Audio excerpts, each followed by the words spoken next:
Ma parole a du pouvoir. Le podcast de la Commission nationale du débat public.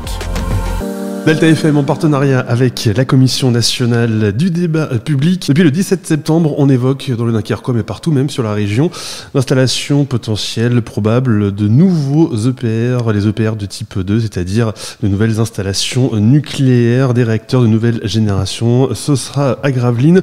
Le débat, il est en cours jusqu'au 15 janvier. Et pour évoquer ce débat, eh bien, nous sommes avec le président, justement, du débat public sur ces EPR, membre de la Commission nationale du débat public, c'est Luc Martin. Merci Luc d'être avec nous. Merci, bonjour.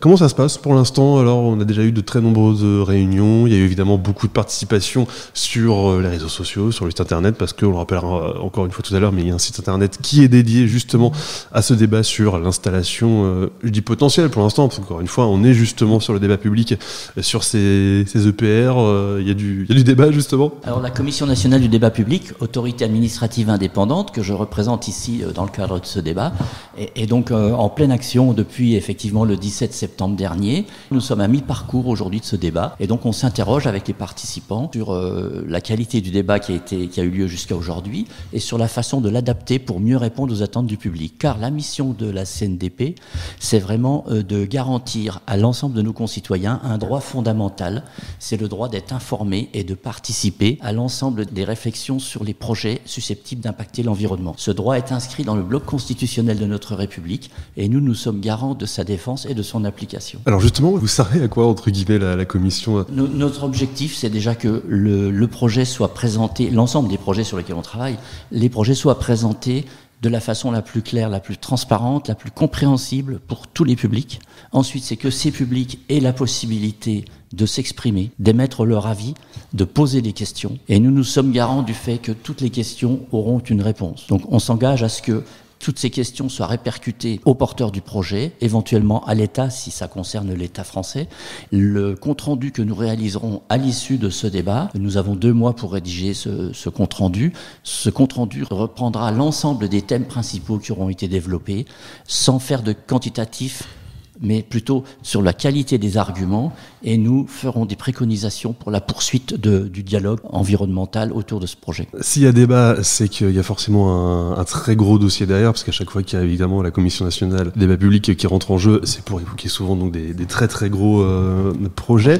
L'objectif, c'est que tout le monde dans la population soit au courant. Dans notre démarche, tout est proposé, rien n'est imposé. Donc l'ensemble de nos concitoyens, l'ensemble de vos auditeurs sont invités à venir participer, à venir s'informer. C'est quand même un projet qui, s'il se réalise, va être de nature à modifier quelque part le paysage, l'environnement socio-professionnel du territoire. Comment vous faites alors justement ? Donc on en a déjà un petit peu parlé, il y a des réunions publiques, il y a un site internet, et vous allez les chercher aussi, ces citoyens ? Alors déjà, on les convie à un ensemble de gros événements publics forts, mais nous allons aussi à la rencontre de ceux qui n'ont pas l'habitude de prendre part au débat, qui peut-être se disent c'est pas pour moi, ça va pas m'intéresser, j'ai pas le temps. Donc nous allons sur différents marchés du territoire à la rencontre des publics. Nous sommes également allés sur l'institution des Papillons Blancs pour rencontrer les pensionnaires.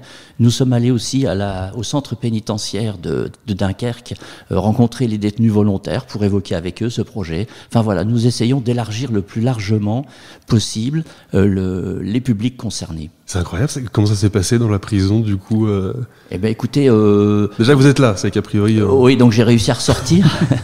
Eh bien, avec le porteur du projet, nous avons proposé à la direction de la prison de convier les détenus intéressés par le sujet.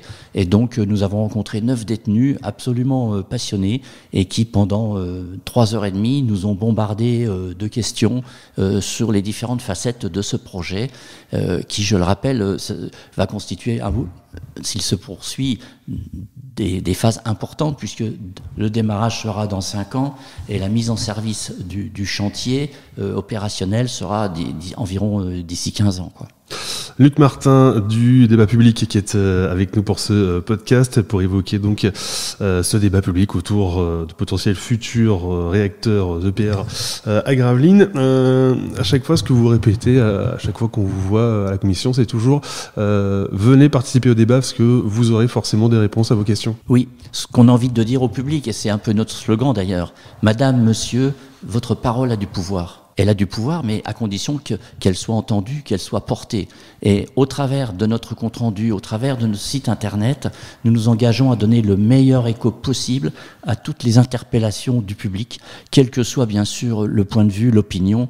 Il n'y a pas de censure, bien sûr, dans la mesure où les propos sont respectueux des lois, des bonnes civilités. C'est vrai, comment ça se passe à la République? Enfin, moi, j'ai déjà eu l'occasion d'y assister, mais bon, pas dire que c'est musclé, mais forcément, il y a des échanges et il n'y a aucune question qui est taboue. On peut y aller, il n'y a pas de souci. Hein. Alors, dans cette organisation, moi, j'ai souhaité un point important pour moi et pour notre équipe, c'est que le temps le plus large possible soit respecté à l'expression du public. On essaye de ne pas déborder de 2 heures de réunion, parfois 2h30, et ça nous amène à contraindre un peu les présentateurs et les intervenants à des temps d'expression assez courts.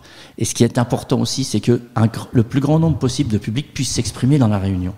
Donc on arrive à avoir 15, 20, 25 personnes qui peuvent s'exprimer, mais on leur demande de contraindre leurs questions, que certains sont tentés de développer longuement. Donc on essaie que les gens expriment en 2 minutes leurs questions, on dit beaucoup de choses en 2 minutes, et on demande aussi aux porteurs des projets de répondre également de façon très concrète. L'objectif, c'est que le plus grand nombre de personnes s'expriment. Au-delà, si les gens n'ont pas pu poser leurs questions dans la réunion publique, à tout moment, la plateforme participative de notre site internet peut permettre de recueillir leurs questions. Et ces questions sont vues et connues de tous ceux qui se connectent, et la réponse dont on s'efforce qu'elle soit transmise dans les 15 jours qui suivent, et la réponse est également partagée par tous. Pas vraiment une question, mais plus un constat. Delta FM, on a déjà travaillé avec la commission publique, parce que c'est vrai qu'on a un territoire qui est très dynamique, on a beaucoup de projets qui sont en cours, qui sont validés, ou qui sont même déjà terminés. C'est vrai que vous avez eu beaucoup de boulot avec le Dunkerquois, vous. Alors la Commission nationale du débat public est extrêmement sollicitée sur le Dunkerquois.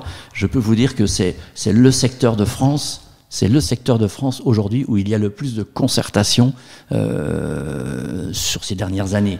Je citerai les projets d'hydrogène, les projets d'usines de batteries, les évolutions prévues des sites Arcelor pour envisager la décarbonation, et également un débat sur la mer, sur le devenir de la mer, sur l'usage qu'on peut y faire, notamment de l'éolien, de la pêche. On a eu un grand débat national sur ce sujet.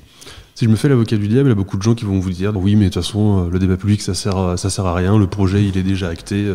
Et a priori, quand on regarde un petit peu ce qui se passe sur les projets justement que vous évoquiez, non, ce débat, il sert à quelque chose. Il y a des modifications à chaque fois. On a fait un retour sur les débats passés depuis ces dernières années, et on constate que 60% des débats sont soit modifiés, c'est le cas le plus fréquent, soit parfois même abandonnés. C'est difficile d'établir une relation de cause à effet entre le débat lui-même et les conséquences, mais en tout cas, ces phases de débat obligent quand même les maîtres d'ouvrage à se poser des questions, à répondre, et des fois à creuser des facettes qui n'étaient peut-être pas suffisamment mises en lumière. Le débat a de l'impact à condition qu'on y participe, qu'on vienne vraiment enrichir ce débat, quoi. Sur le dernier dossier qu'il y a eu, celui du champ éolien offshore par exemple, je crois que le champ à la suite de ce débat, la superficie elle a été réduite, je crois qu'ils sont aussi plus loin. Enfin voilà, il y a eu des changements. Ça doit être passionnant malgré tout, voilà, de participer justement à ces débats. C'est une belle aventure humaine avec des moments parfois difficiles, mais je crois qu'au fond, c'est ce que je retiens, c'est que le public qui est venu, qui a pu s'exprimer, il en tire quand même une grande satisfaction, parce qu'aujourd'hui dans notre société, des lieux où on peut se parler deviennent de plus en plus rares. Pour conclure, donc pour justement, si ceux qui y sont intéressés ou ceux qui ne sont pas encore intéressés mais qui vont l'être maintenant, rappelez, si je veux tout savoir justement de cette commission, il y a un site internet qui est fait, rappeler un petit peu justement où on peut trouver toutes ces infos. Oui, sur le site internet du débat public des EPR de Gravelines, donc avec ces mots on le trouve très facilement sur internet. Tout le calendrier des prochains événements jusqu'au 17 janvier prochain sont mis en ligne, avec, je rappellerai quand même, une émission sur le site de la chaîne de télévision WEO. On va avoir un direct d'1h30, un ciné-débat, le regard des étudiants de l'école d'audiovisuel de Dunkerque qui viennent présenter leur regard sur ce sujet en interviewant les différents citoyens. On aura bien sûr une réunion en Belgique parce que le territoire belge est proche et les autorités belges, le public belge est susceptible d'être concerné, intéressé par des conséquences éventuelles de ce projet. D'ailleurs, c'est toute la région on parle de la Belgique, mais là évidemment on évoque le Dunkerquois parce que c'est un projet qui s'il se fait sera à Gravelines, mais évidemment à Calais, à Boulogne, à Saint-Omer, à Sbrook. Nous avons fait une réunion à Calais, nous allons aller sur le marché de Saint-Omer, enfin voilà, on essaye d'aller très largement sur l'ensemble du territoire, quoi. Merci beaucoup. Merci. Retrouvez toute l'actualité de la Commission nationale du débat public sur débatpublic.fr.